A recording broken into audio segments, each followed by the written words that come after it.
Hello students, welcome to Carbon Classes. तो आज का हमारा टॉपिक है इनेट इम्यूनिटी का the next one topic that is second line of defence, जो कि मैं अभी कंटिन्यू करती जा रही हूँ। आप लोगों का human health and disease chapter को मैं लेकर के चल रही हूँ। आप लोगों को समझ में आ ही रहा होगा अगर आप लोग मेरे वीडियोस को फॉलो कर रहे हैं।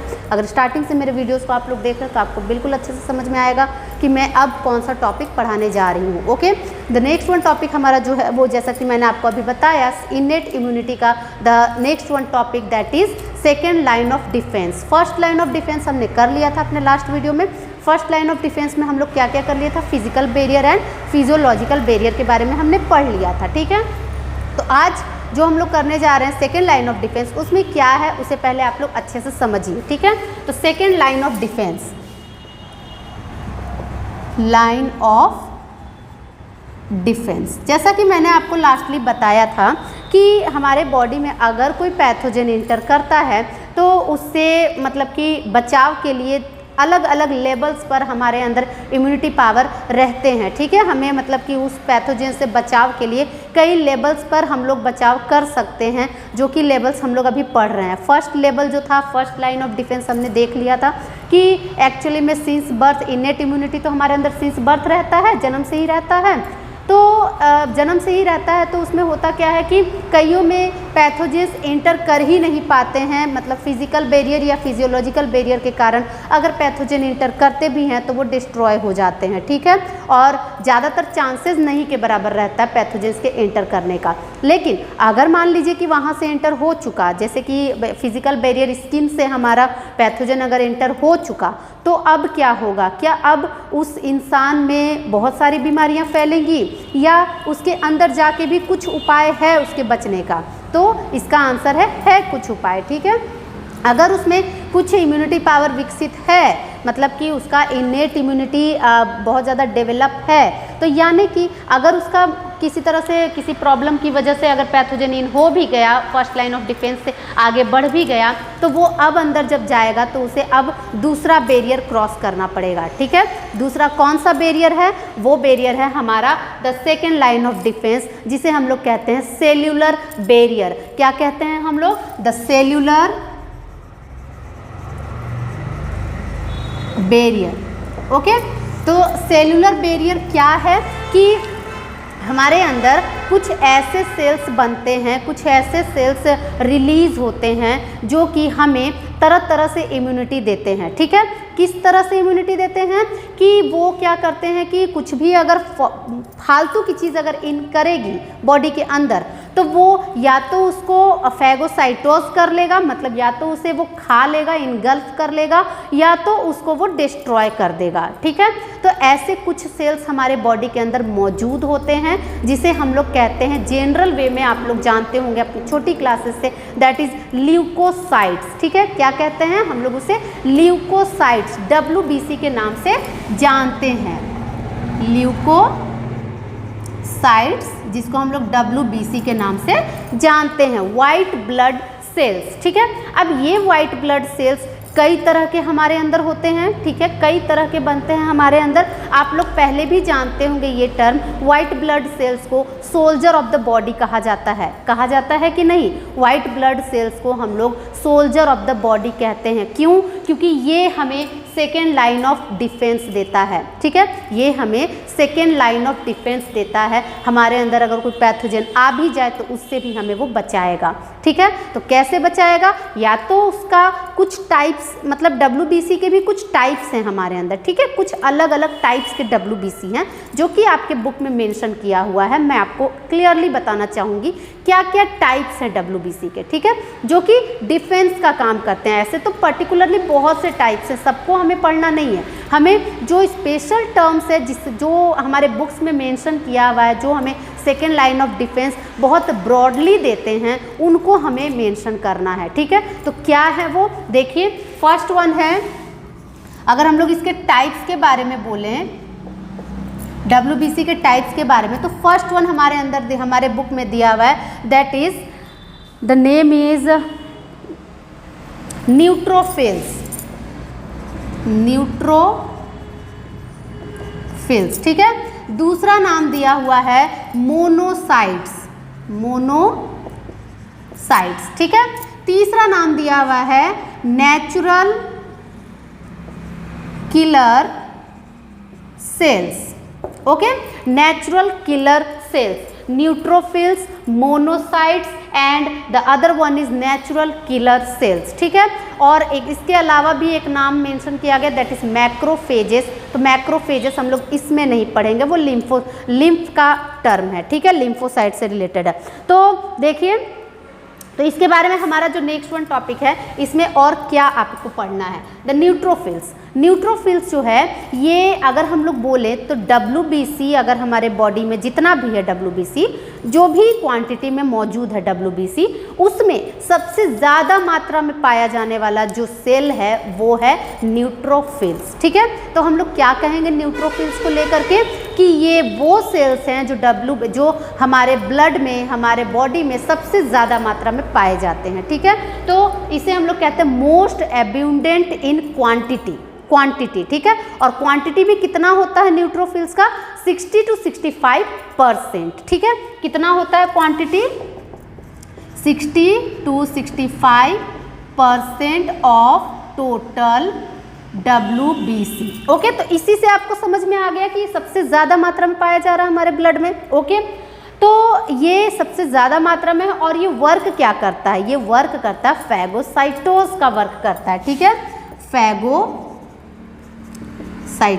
ओके, मतलब कि जो भी फालतू की चीज़ आई, जो भी फॉरेन पैथोजेंस आए, उसे ये खत्म कर देगा खा करके। ठीक है, उसे इनगल्फ कर लेगा न्यूट्रोफिल्स। और दूसरी बात, न्यूट्रोफिल्स को और किस नाम से जाना जाता है, न्यूट्रोफिल्स को एक अलग नाम से जाना जाता है जो कि हमारे NCERT बुक में काफ़ी क्लियरली दिया हुआ है, PMNL।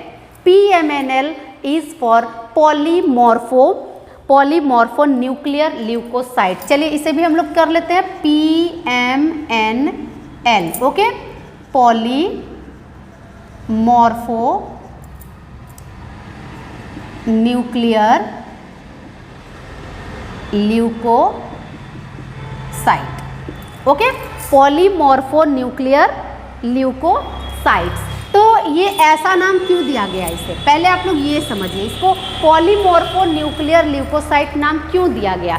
पॉलीमॉर्फो का मीनिंग कि ये अपना कई तरह से रूप बदलता है। मॉर्फो मीन्स रूप बदलना। ठीक है, उसका जो स्ट्रक्चर है वो अपना स्ट्रक्चर चेंज करता है। तो अब आप लोग सोचिए क्यों स्ट्रक्चर क्यों चेंज करता होगा, बिकॉज इसे इनगल्फ करना है। क्या करना है, इसे इनगल्फ करना है, फॉरेन मटेरियल्स को इसे इनगल्फ करना है। तो इसे तो अपना रूप बदलना पड़ेगा ना, पॉलीमॉर्फो हो गया ये। Just like amoeba. अमीबा आप लोग जानते हैं, अमीबा अपना रूप चेंज करता है। आप जानते हैं अमीबा अपना रूप चेंज करता है क्यों, क्योंकि उसे स्यूडोपोडियाज बना करके अपने खाना को अपने अंदर लाना है।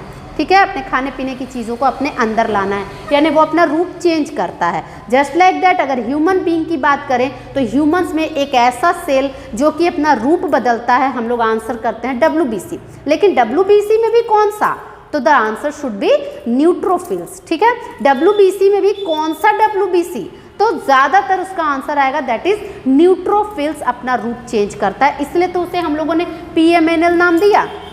ठीक है, हमने बाकियों को PMNL क्यों नहीं कहा, बिकॉज क्योंकि ये अपना रूप चेंज करता है, न्यूट्रोफिल्स अपना रूप चेंज करता है, इसलिए इसे पॉलीमॉर्फो न्यूक्लियर ल्यूकोसाइट्स कहा गया। क्लियर है यहाँ तक। नेक्स्ट अब हम लोग करते हैं द मोनोसाइट्स। अब मोनोसाइट्स के बारे में बातें क्या आती हैं, मोनोसाइट्स का जो परसेंटेज है वो मैं आप लोग को बताना चाहूँगी। मोनोसाइट्स है 6.5% of total WBC, 6.5% of total WBC। Okay, और 6.5% तो है ही, साथ ही साथ हम लोग इसमें एक और चीज़ मेंशन करेंगे, जो ब्लड सेल्स होते हैं, ब्लड सेल्स आप लोग पढ़े होंगे, WBC, RBC, प्लेटलेट्स कई तरह के होते हैं। ब्लड सेल्स में अगर हम लोग बोलें कि सबसे लार्जेस्ट ब्लड सेल्स कौन सा होता है, तो the answer should be monocytes. Okay, अगर मोनोसाइट्स प्रेजेंट है ब्लड सेल्स में तो वो लार्जेस्ट इन साइज होगा। तो इसे भी आप लोग जरूर लर्न कीजिएगा, लार्जेस्ट ब्लड सेल्स। ओके, यहाँ तक क्लियर है? आई थिंक सो कि आप लोगों को इसमें कोई भी डाउट नहीं होना चाहिए। ओके, ये कुछ सेल्स हैं। नेक्स्ट है the natural killer cells. Natural killer cells भी एक टाइप ऑफ WBC है। ओके, WBC का ही एक टाइप है। ये करता क्या है? ये करता है कि सबसे पहले तो ये डिफ्रेंशिएट करता है। ठीक है, क्या करता है इसे हम लोग पहले मेंशन करेंगे। डिफ्रेंशिएट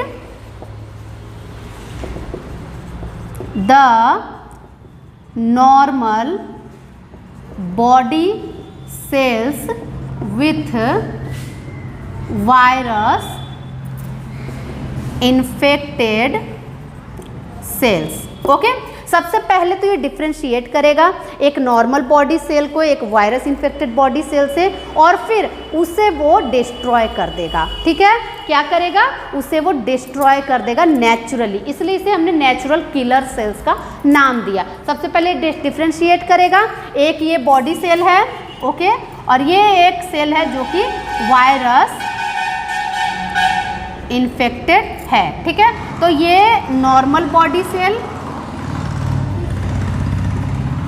और ये वायरस इन्फेक्टेड बॉडी सेल। तो सबसे पहले इसने किया क्या? इसने सबसे पहले देखा कि कौन सा सेल है खतरनाक हमारे लिए। हमारे लिए वायरल इन्फेक्टेड सेल खतरनाक है, तो उस पूरे सेल को ही वो डिस्ट्रॉय कर देगा। ठीक है, उस पूरे सेल को ही वो डिस्ट्रॉय करने का काम करेगा, नेचुरल किलर सेल्स। क्लियर है यहाँ तक? नेक्स्ट है the next one topic that is, इसी में हमारा आता है मैक्रोफेजेस। सेलुलर बैरियर्स में ही हमारा एक और टर्म आता है मैक्रोफेजेस। ओके, मैक्रोफेजेस भी टाइप ऑफ लिम्फोसाइट्स है। ओके, मैक्रोफेजेस टिश्यूज में पाए जाते हैं, डिफरेंट टिश्यूज में, और ये भी वही काम करते हैं, या तो फैगोसाइटोज करेगा या तो डिस्ट्रॉय करेगा पैथोजेंस को। ओके, इस तरह से हमारा सेकेंड लाइन ऑफ डिफेंस यहाँ पे इनफ होता है। और इसके बाद हमारा एक और टर्म है सेकेंड लाइन ऑफ डिफेंस में, ये तो सेलुलर बैरियर हुआ। अब एक और टर्म आता है हमारा साइटोकाइन बैरियर।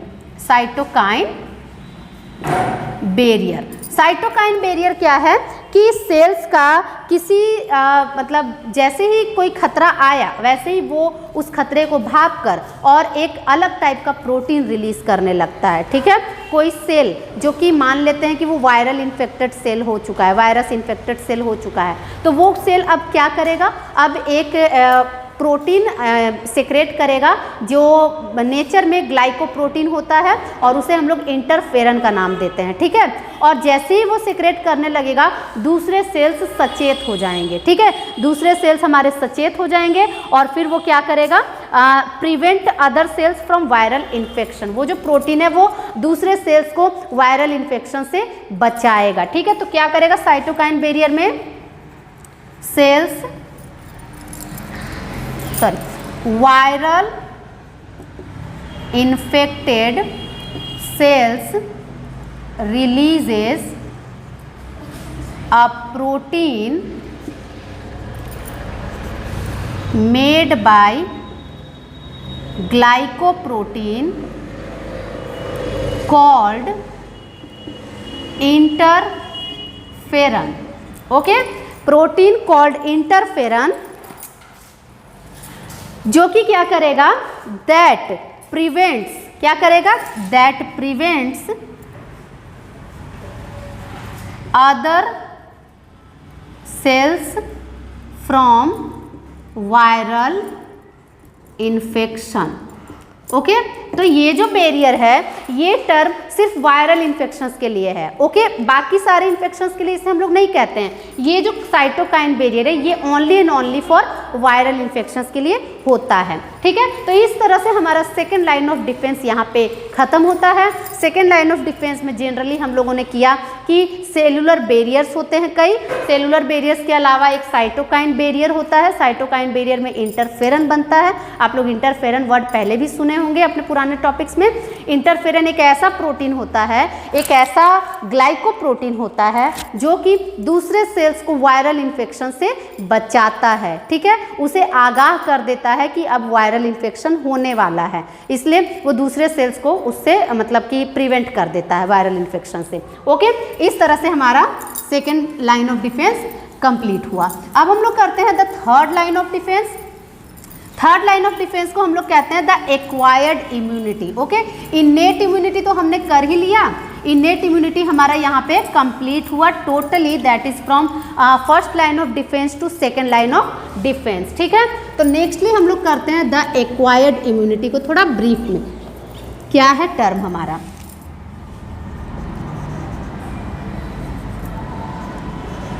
Acquired immunity. ठीक है, the acquired immunity. Acquired immunity को एक अलग नाम से जाना जाता है, that is adaptive immunity. Okay, adaptive immunity. Adaptive क्यों कहा गया? सोचिए, एडप्टिव इम्यूनिटी इसे क्यों कहा गया?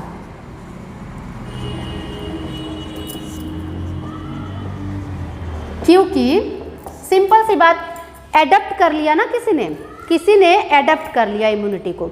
अभी तक हम लोग कर रहे थे कि हमारे बर्थ से ही था हमारे अंदर इम्यूनिटी, लेकिन अब हम लोग करेंगे कि नहीं, अब बर्थ से नहीं है। आप लोगों को पहले भी मैंने बताया एक्वायर्ड इम्यूनिटी के बारे में। एक्वायर्ड इम्यूनिटी आप अपने लाइफ टाइम सिक्योर करते हैं। ओके, लाइफ टाइम आप अपने जीवन काल में उसे मतलब गेन करते हैं एक्वायर्ड इम्यूनिटी को। तो तभी तो हमारे अंदर आती है ना नई नई इम्यूनिटी पावर, इम्यूनिटी की क्षमताएं नई नई आती हैं। कब? हमारे लाइफ टाइम में, ना कि हमारे जन्म से वो है हमारे अंदर। ओके, तो ये एक्वायर्ड इम्यूनिटी सिंस कि हम लोगों ने अपने अंदर लाया धीरे धीरे करके, स्लोली, आपको पहले भी मैंने बताया है एक्वायर्ड इम्यूनिटी स्लो प्रोसेस है। ओके, पूरे जीवन काल में हमारे अंदर ये बनती है एक्वायर्ड इम्यूनिटी। तो स्लोली करके जो हमारे अंदर बना, और वो इम्यूनिटी सिंस कि हमने उसे एडप्ट किया, एडॉप्ट करना मतलब हमने उसे एक तरह से अपने अंदर लिया, तो इसलिए इसे हम लोग कहते हैं एडप्टिव इम्यूनिटी। ओके, एक्वायर्ड उर्फ एडप्टिव इम्यूनिटी। एडप्टिव इम्यूनिटी को हम लोग आगे और किस तरह से जस्टिफाई कर सकते हैं, दैट इज आप लोग ऑलरेडी पुराने लेक्चर्स में मेरा जाने होंगे कि एक्वायर्ड इम्यूनिटी अगर हम लोग बोले, सबसे फर्स्ट लाइन ही हमारे एनसीईआरटी में दिया हुआ, दैट इज पैथोजन स्पेसिफिक। कैसा है ये? पैथोजन स्पेसिफिक है। तो इसे भी आप लोगों को मैं मेंशन करना चाहूँगी, ऐसे मैंने पहले भी बताया है आप लोगों को, पैथोजन स्पेसिफिक। अब पैथोजन स्पेसिफिक कैसे हुआ?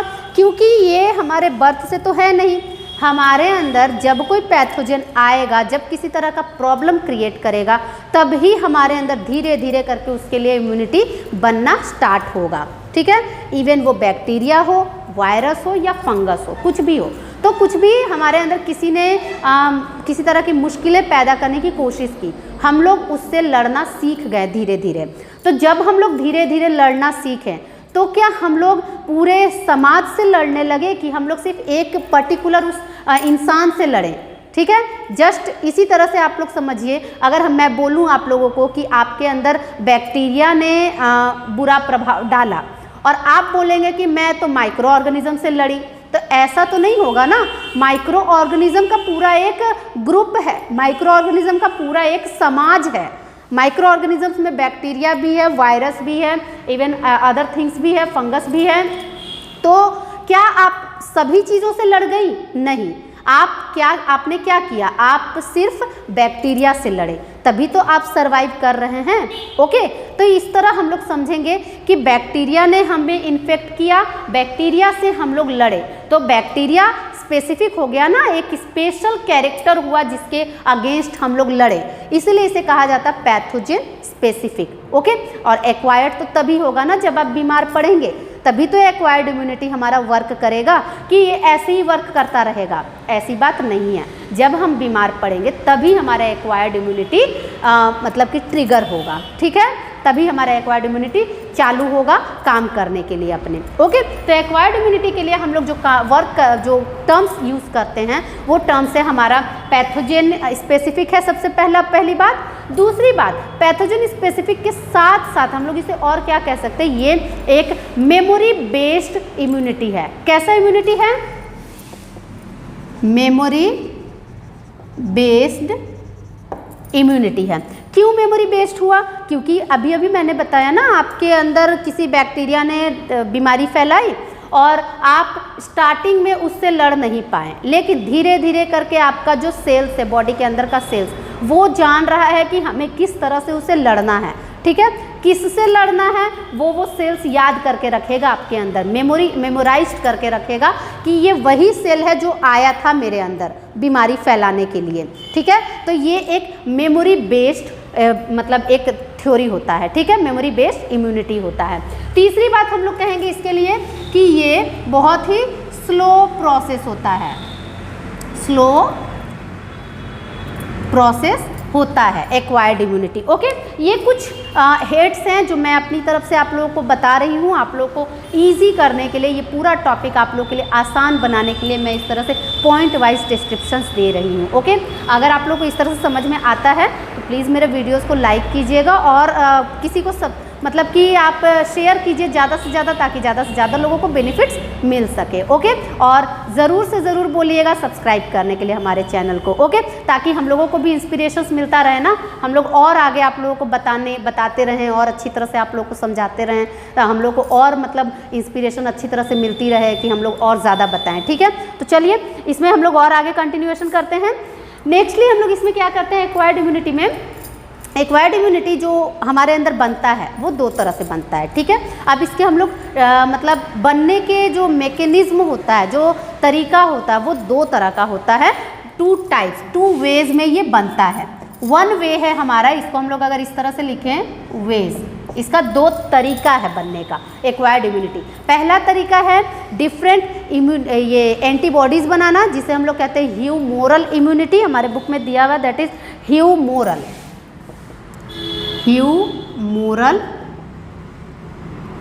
इम्यूनिटी। ओके, ह्यूमोरल इम्यूनिटी को हम लोग कहते हैं that is antibody mediated immunity. क्या कह सकते हैं इसको हम लोग, antibody mediated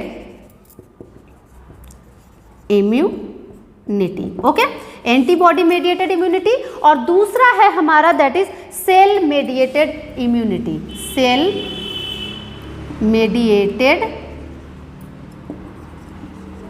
immunity. Okay, cell mediated immunity, इनको तो हम लोग अच्छे से डिटेल करेंगे ही। पहले हम लोग करते क्या है, हम लोग इसके पूरे मैकेनिज्म को समझते हैं। ओके, हम लोग एक्वायर्ड इम्यूनिटी को पूरे मैकेनिज्म को समझते हैं कि कैसे ये वर्क करता है एक्वायर्ड इम्यूनिटी। ओके, तो जस्ट फॉर डिटेल्स मैं आप लोगों को पहले बताना चाहूँगी, हमारे अंदर दो तरह के सेल्स होते हैं। ठीक है, दो तरह के हमारे सेल्स पर्टिकुलर होते हैं जो हमें एक्वायर्ड इम्यूनिटी देने में हेल्प करते हैं। वो सेल्स कौन से हैं, जैसा कि हमारे बुक में बताया गया है, that is B lymphocyte and T lymphocyte. Okay, दो सेल्स हैं जो कि हमें एक्वायर्ड इम्यूनिटी प्रोवाइड करने में बहुत ज़्यादा हेल्प करते हैं, that is B lymphocyte and T lymphocyte. ये मैं पहले आप लोगों को बता दूं। नेक्स्टली हम लोग इसमें समझेंगे ये दोनों सेल्स बनते कहाँ हैं, ये दोनों सेल्स हमारे बोन मैरो में बनते हैं। Okay, B lymphocyte and T lymphocyte. T जो हमारा जो टी कॉमन वर्ड है इस ये है for thymus. Okay, for thymus के लिए यूज़ किया जाता है, थाइमस ग्लैंड हमारा होता है ना, उसके लिए टी फॉर थाइमस, उसके लिए यूज़ किया जाता है। इसका क्वेश्चन कई बार आया हुआ एग्जाम में, इसलिए मैं आप लोगों को बता रही हूँ। और डिटेल्स हम लोग अब करेंगे कि किस तरह से हमारे अंदर ये वर्क करता है पूरा सिस्टम। ठीक है, हमारा दो सेल्स आप लोग याद रखिएगा, B lymphocyte and T lymphocyte, दोनों बनता कहाँ है, बोन मैरोज में बनता है। ओके, चलिए आप देखिए, इसे हम लोग शॉर्टकट में आज करेंगे, डिटेल्स हम लोग अगले दिन करेंगे। हमारे अंदर सबसे पहले कोई पैथोजन आया, ठीक है, हम लोग इसके मैकेनिज्म को कर रहे हैं, मैकेनिज्म, एडेप्टिव इम्यूनिटी के मैकेनिज्म को हम लोग अभी डिटेल कर रहे हैं कि क्या होता है। देखिए मैकेनिज्म क्या है, सबसे पहले हमारे अंदर कोई पैथोजन एंटर किया, ठीक है, हम लोग क्या लिखेंगे, pathogen enters first time, pathogen enters first time. क्या होगा जब पैथोजन कोई हमारे अंदर फर्स्ट टाइम एंटर करेगा तो हमारे अंदर प्रोसेस क्या होगा, क्या हमारा इम्यूनिटी पावर बहुत तेज़ होगा, क्या हमारा इम्यूनिटी पावर बहुत ज़्यादा फास्ट गति से होगा, नहीं, हमारा इम्यूनिटी पावर स्लो होगा। क्या होगा, हमारा इम्यूनिटी पावर स्लो होगा। हम लोग इस तरह से कर सकते हैं, इसको एक चार्ट बना करके, slow immunity. Okay, slow immunity होगा। नेक्स्टली हम लोग और क्या करेंगे, अगर हमारा इम्यूनिटी स्लो है तो यानी कि उस पैथोजन ने हम पर असर कर दिया, हमें बीमार कर दिया, ठीक है, तो हम लोगों को क्या हो जाएगा, हम लोगों को फीवर आ जाएगा, ठीक है, स्लो इम्यूनिटी प्लस फीवर, हमें फीवर आ जाएगा, हम लोग बीमार पड़ जाएंगे, ठीक है। तो ये जो फीवर आया और हम लोग बीमार पड़े, इसे हम लोग कहेंगे the primary response. Okay, primary response में और भी कुछ टर्म्स आएंगे हमारे, उसे भी हम लोग मेंशन कर लेते हैं। देखिए, दैट इज फीवर तो आया, इसके साथ साथ हमारे अंदर होगा क्या, हमारे अंदर जो 2 सेल्स हैं, आपको मैंने पहले भी बताया कौन से 2 सेल्स है जो इम्यूनिटी पावर बढ़ाता है हमारा। पहला सेल्स बी लिम्फोसाइट्स, ओके, दूसरा cell T lymphocytes,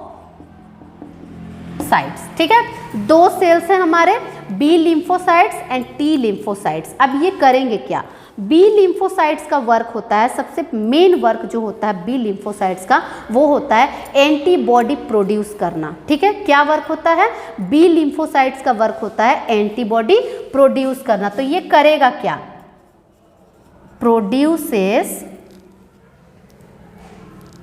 B plasma cell, ठीक है, दूसरा ये बनाएगा बी मेमोरी सेल, ठीक है, बी मेमोरी सेल बनाएगा और बी प्लाज्मा सेल ये बनाएगा बी लिम्फोसाइट्स, ठीक है। अब आप बोलिएगा मैम आप तो बोली कि ये सिर्फ एंटीबॉडी बनाता है, तो इसका मतलब ये है, वो भी मैं आप लोगों को डिटेल बताऊं। देखिए, जब भी कोई सेल हमारा एंटीबॉडी बनाएगा तो साथ साथ वो मेमोरी सेल्स भी बनाएगा, ठीक है।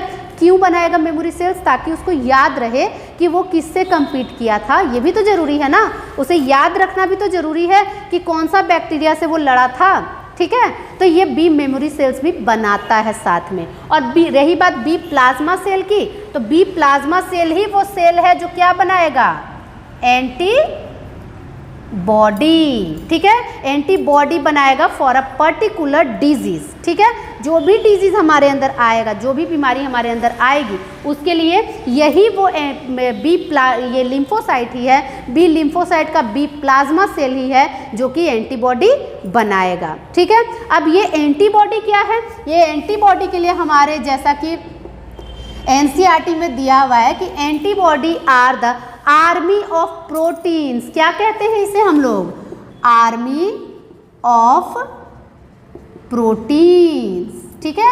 ये बनाएगा कौन, बी प्लाज्मा सेल बनाएगा हमारा, ठीक है। एंटीबॉडी बना दिया इसने, कब बनाया, हमारे फर्स्ट, जब हमारे अंदर जब फर्स्टली कोई बीमारी आई, जिसे हम लोग कहते हैं प्राइमरी रिस्पॉन्स, ठीक है। प्राइमरी रिस्पॉन्स में हमने क्या क्या रिस्पॉन्स दिखाया, तो हमारे अंदर पहले तो फीवर हुआ, हम लोगों में स्लो इम्यूनिटी पावर है अभी, तो स्लो इम्यूनिटी पावर होने के कारण हमारे अंदर धीरे धीरे करके एंटीबॉडी बनना स्टार्ट हुआ, ठीक है। स्टार्ट हुआ तो उससे ये हुआ, बी लिम्फोसाइट ने बी प्लाज्मा सेल बनाया और बी मेमोरी सेल बनाया। अब टी लिम्फोसाइट का क्या वर्क है, टी लिम्फोसाइट का वर्क है कि वो एंटीबॉडी तो नहीं बनाएगा, लेकिन वो उसको बी लिम्फोसाइट को मदद करेगा। किस तरह से मदद करेगा, सो देखिए, टी लिम्फोसाइट 3 तरह का सेल्स बनाएगा। एक सेल वो बनाएगा that is T killer cell, दूसरा वो बनाएगा टी मेमोरी सेल, और तीसरा वो बनाएगा टी हेल्पर सेल, ओके।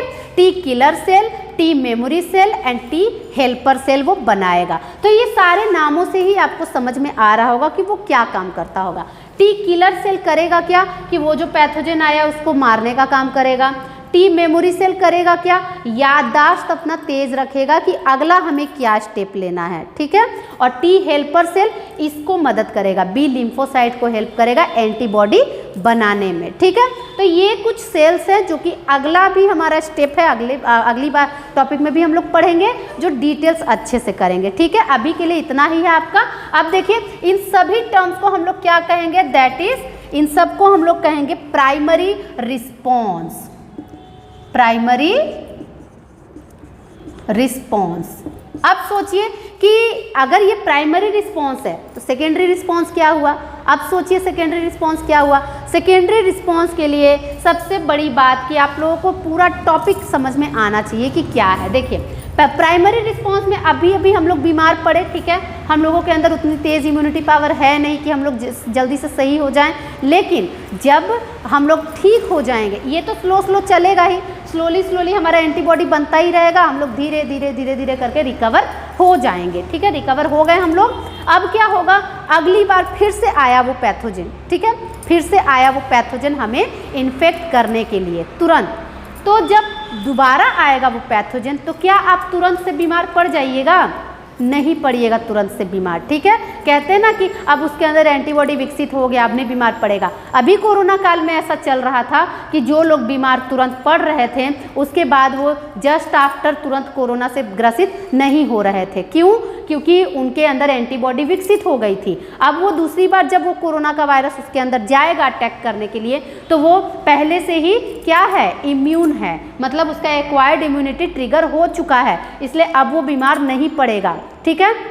तो वो क्या, कैसे नहीं बीमार पड़ेगा? बिकॉज ऑफ बी जो एंटीबॉडी बना था उसके कारण, दूसरी बात मेमोरी सेल्स के कारण, और ये T memory cell, helper cell, ये सब मिलकर उसको हेल्प करेंगे, ठीक है। तो इस तरह से वो मतलब सेकेंडरी रिस्पॉन्स अपना दिखाएगा कि वो इंसान बीमार नहीं पड़ेगा, ठीक है। और उस केस को हम लोग क्या कहेंगे, उसको हम लोग दूसरी बार जब हम लोग करेंगे, ये फर्स्ट हुआ, ये दूसरी बार जब हम लोग करेंगे secondly pathogen enters in the body, तो क्या हो जाएगा, सबसे पहली बात हम लोग लिखेंगे fast immunity.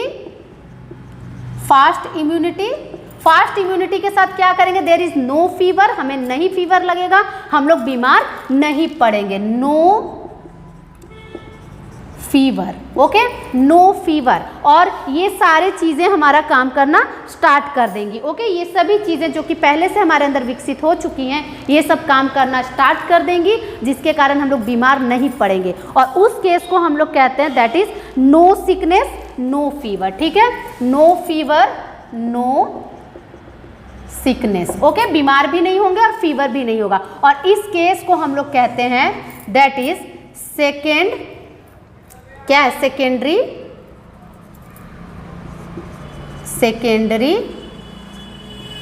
Response, okay, secondary response. और इसे हम लोग के एनसीईआरटी बुक में जैसा कि नाम दिया गया है एनेमनेस्टिक रिस्पॉन्स, एनेमनेस्टिक रिस्पॉन्स, ठीक है। ये रिस्पॉन्स क्या है, एनेमनेस्टिक रिस्पॉन्स, कि हम लोग ना ही बीमार पड़ेंगे, ना ही हमें फीवर आएगा, कुछ भी नहीं होगा। सेकेंडली, क्योंकि हमारे अंदर इम्यूनिटी पावर विकसित हो चुका है, हमारा एक्वायर्ड इम्यूनिटी मतलब पूरी तरह से जनरेट हो चुका है, इसलिए हम लोग अब बीमार नहीं पड़ेंगे सेकेंडली, ठीक है। तो इस तरह से हमारा एक्वायर्ड इम्यूनिटी कंप्लीट होता है। बट एक्वायर्ड इम्यूनिटी में अभी बहुत से टर्म्स पढ़ने बाकी हैं हमारे, दैट इज जो हमने पढ़ा था antibody mediated and cellular mediated वाला टर्म्स हमारा बाकी है।